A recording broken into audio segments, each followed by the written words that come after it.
पाकिस्तान की तरफ से गोलियां चली थीं, 28 निर्दोषों की जान गई थी। देश जवाब का इंतजार कर रहा था, लेकिन जवाब आया कौन जात हो। भारत में लोग चर्चा कर रहे थे कि आतंकवादियों ने धर्म पूछकर लोगों का कत्ल किया। सरकार पूछी कौन जात हो।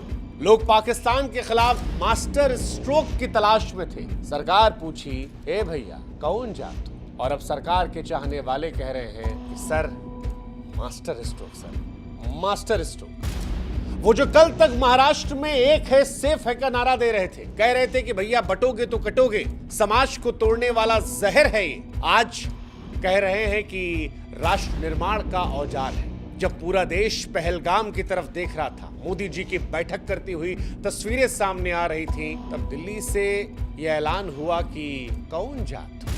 सुरक्षा के सवाल पर आप इंतजार कर सकते हैं, जिस बात का आप इंतजार नहीं कर सकते वो ये है कि कौन जात हो। वैसे कौन जात हो हिंदुस्तान की पॉलिटिक्स में अहमियत रखता है, हर प्रदेश में रखता है। कोई माने ना माने, हर नेता को पता होता है कि उसके इलाके में कितनी जात के कौन लोग हैं। उसी आधार पर टिकट बंटता है, उसी आधार पर नेता अपना एजेंडा तय करता है और उसी आधार पर पूरा इलेक्शन चलता है। इसीलिए शायद भारत की गलियों में सड़क से संसद तक कौन जात हो सदियों से गुजरता रहा। लेकिन अब मोदी जी खुद पूछ लिए कौन जात हो, तो क्या पलटकर जनता भी पूछेगी कि का हो मोदी जी, जाति ही गिनवाएंगे कि विकास भी गिनवाएंगे। ये सवाल बड़ा महत्वपूर्ण हो गया है, क्योंकि ऐसा लग रहा है कि पाकिस्तान का जवाब तो बाद में भी देखा जाएगा। पहले आप ये बताइए कि कौन जात हो। केंद्रीय मंत्री ने कहा कि 1947 से जाति नहीं गिनी गई। कांग्रेस दबा रही थी, हमने दिला दिया। लेकिन सवाल यह है कि अगर जाति का डेटा विकास के लिए है, तो फिर ये यूटर्न चुनाव से ठीक पहले क्यों? जातिगत जनगणना को लेकर जो सरकार तर्क देना चाहती है वो ये है कि इससे योजनाओं को बेहतर टारगेट किया जा सकेगा। लेकिन एक सच सरकार का भी ये है कि इससे पहले कोई भी योजना जाति के हिसाब से तो बनाई ही नहीं गई। तो फिर अब जातिगत आधार पर जब पॉलिसी की बात हो रही है तो कैसे होगा? क्योंकि ये वही मोदी सरकार है जो कभी जातिगत जनगणना को समाज को बांटने वाला कदम बताती थी। 2021 में जो तमाम विपक्षी दल ये पूछ रहे थे कि सरकार क्यों डर रही, तब बीजेपी ने कहा था गरीबी सबसे बड़ी जात। लेकिन सवाल ये है कि अब अचानक से सरकार का यूटर्न क्यों? और यूटर्न पहलगाम के बीच में क्यों? पहलगाम के विषय पर पटना, बिहार, यूपी का जिक्र क्यों?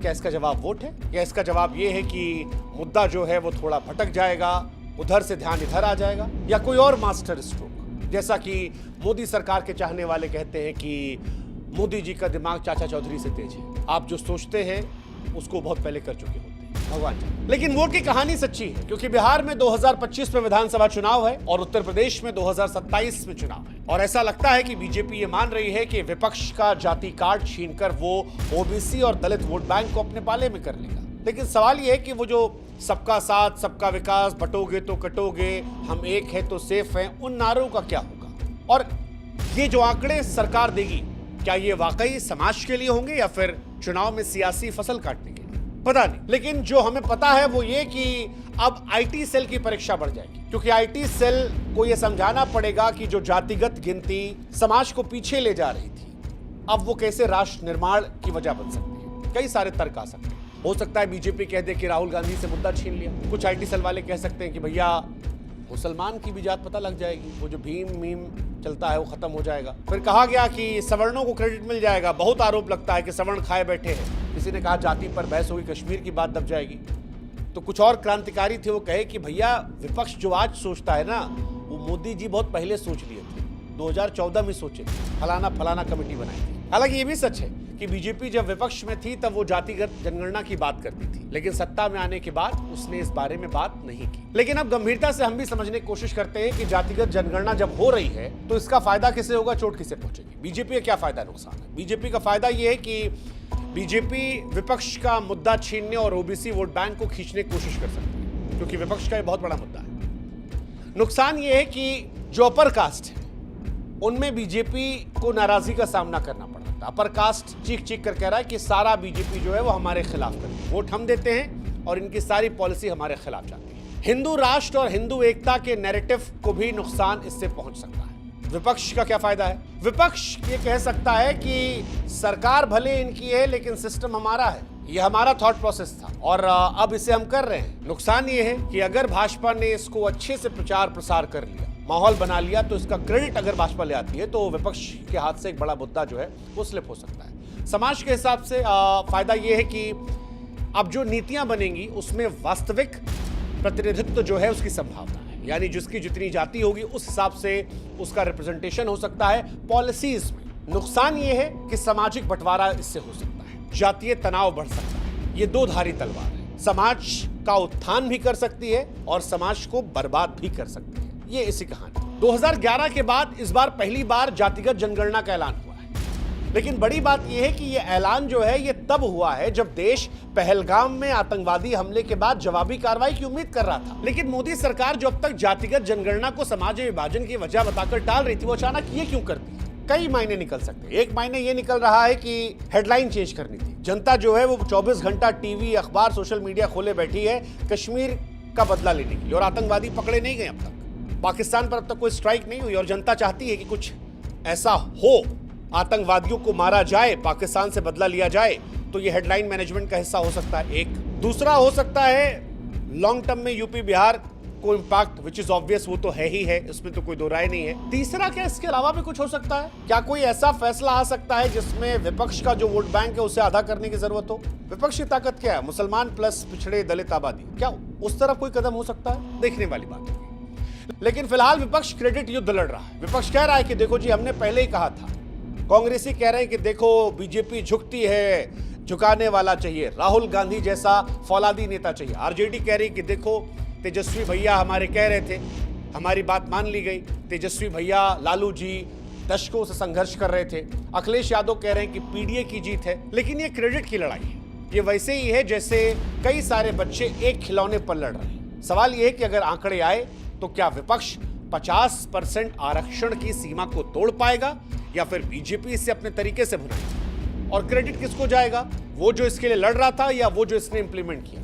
ये भी देखने वाली बात होगी। लेकिन जो बात स्पष्ट है वो है यूपी बिहार में कौन जात पात की सियासत। यूपी बिहार में जातिगत जनगणना का असर दिखना तय है। आंकड़े आते ही इसीलिए हर पॉलिटिकल पार्टी ने अपनी अपनी जाति का परचम लहराना तेज कर दिया है। यहां गणित साफ है। तेजस्वी भैया कह रहे हैं जिसकी जितनी आबादी उसका उतना हक। यही फॉर्मूला बिहार के बाद यूपी में भी चलेगा और बिहार विधानसभा इस बार महत्वपूर्ण होगा। शायद बीजेपी भी ये जानती थी कि मंडल 2.0 की आहट है। अगर अब जातिगत जनगणना के आंकड़े सामने आते हैं तो फिर इसमें भी जबरदस्त पॉलिटिक्स हो सकती है। अगर यह भी पता लगता है कि ऊंची जातियां अल्पसंख्यक हैं तो सबका साथ सबका विकास के नारे ज्यादा असर सबका जात सबका आरक्षण का पड़ेगा। हालांकि अब बीजेपी को इससे कितना फायदा होगा कितना नुकसान होगा ये तो वक्त बताएगा। क्या इससे कश्मीर का मुद्दा गायब होगा ये भी वक्त बताएगा। लेकिन एक बात जो सोशल मीडिया के सहारे दिख रही है स्पष्ट है, वो ये है कि बीजेपी के समर्थक फिलहाल खिसिया गए हैं और वो नाराज होकर भी कई सारे कह रहे हैं कि सरकार से एनआरसी मांगा, जातिगत जनगणना दे दी। वो कह रहे हैं कि राहुल गांधी कह रहे थे, वो जानते थे कि भाजपा पलट जाएगी, वोट के लिए भाजपा पलट जाती है, यूटर्न ले लेती है। हालांकि कुछ मास्टर स्ट्रोक वाले ऐसे हैं जो अभी भी कह रहे हैं कि राहुल गांधी से उसका मुद्दा छीन लिया गया है। ये बढ़िया कहानी है, लेकिन हम सोशल मीडिया के चकल्लस से आगे बढ़कर इसकी गंभीरता समझाते हैं कि ये आंकड़े जो हैं ये समाज को बदलेंगे या आग लगाएंगे। जातिगत जनगणना कोई साधारण सर्वे नहीं है। 1931 के बाद ओबीसी आबादी का कोई ठोस आधार नहीं है। अगर नए आंकड़े दिखाते हैं, इधर नए आंकड़े ये बताते हैं कि ओबीसी जो है वो 60 से 70 है, तो फिर 50% आरक्षण की सीमा पर तूफान आ जाएगा। सुप्रीम कोर्ट का इंदिरा साहनी जजमेंट फिर कटघरे में होगा। लेकिन खतरा यह है कि ये आंकड़े सियासी हथियार बन सकते। कर्नाटक के सर्वे विवाद इस बात का सबूत है। सरकार को पारदर्शिता बरतनी होगी, वरना ये आंकड़े समाज को जोड़ने की बजाय तोड़ने वाले भी हो सकते हैं। हालांकि इन सब के बीच में पहलगाम में आतंकवादी हमला चल रहा था, पीएम मोदी सुरक्षा मीटिंग कर रहे थे और उसी समय जातिगत जनगणना का फैसला आना अपने आप में हैरान करने वाला है।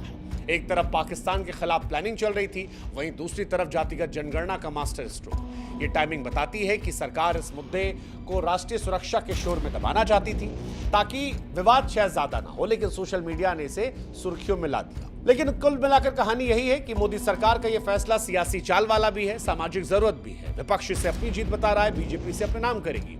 यूपी बिहार के चुनावों में जो इसे अच्छे से बुना ले जाएगा उसके लिए गेम चेंजर हो जाएगा। लेकिन याद रखिएगा, जाति सिर्फ आंकड़ा नहीं, ये हमारी पहचान, हमारे जख्म और हमारे सपनों का हिस्सा है।